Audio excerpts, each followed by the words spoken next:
रास्ता नथिबारु कादो रास्ता रे धान तली रोई अभिनव प्रतिवाद कले ग्रामवासी। एमिति दृश्य देखिबाकु मिलिछि मयूरभंज जिला जसीपुर ब्लॉक काशीपाल गांव मारदा साहि रे।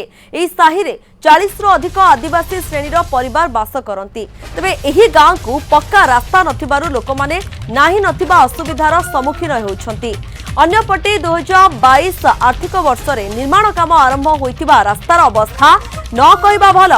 रास्ताटी बिल माटी रे तैयारी होइतिबारु सबु बेले कादुओ होई रही थाए। एही रास्ता रे प्रतिदिन अंगनवाड़ी शिशु स्कूल कॉलेज जिला पंचायत कार्यालय ब्लॉक कार्यालय को जाउतिबा लोके बहु असुविधार सम्मुखीन होइथांती। गाँव रे गर्भवती देह खराब हेले 108 आंबुलांस पहुंची पारुनथिबारु सेमानकु खटियारे 2 किलोमीटर नेबाकु मध्य पड़ी थाए।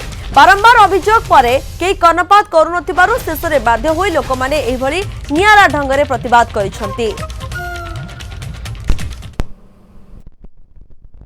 सर आम दीर्घ 10-12 वर्ष है सर आमर ये रास्ताटा बहुत खराब अच्छी एमती आम ब्लॉक रे जाकि लेखा माध्यम देचु कलेक्टर ऑफिस रे भी लेखाटा पहुँचे देचु सब कलेक्टर को भी देचु तथापि आम कथा किसी कहीं शुणुना सर जार देह सब सर बहुत बेसी सीरीयस आम खटरे बोहीकि एनएच पर्यंत जहाँफल कि बोहीकि पहुँचे देचु आम सर आम दाबी करूँ सर आमर मोहन माझी एबे हमर जहाँ होती सी जदि आमर किसी करदेले आम सुविधा हेबो सर।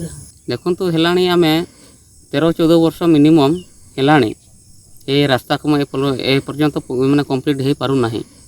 जे आमर समस्या होछि जे छोट छोट पिला पई आमर अंगनवाड़ी भी जाई पारु नाहंती एवं आमर जो कॉलेज पिला के भी अछंती तांकर एग्जाम भी हे जाउछि मझिरे मझिरे याडे आमर पानी भी टिके बढ़ी जाउछि नाणरे के जाई पारुनथि तांकर भी असुविधा होछि।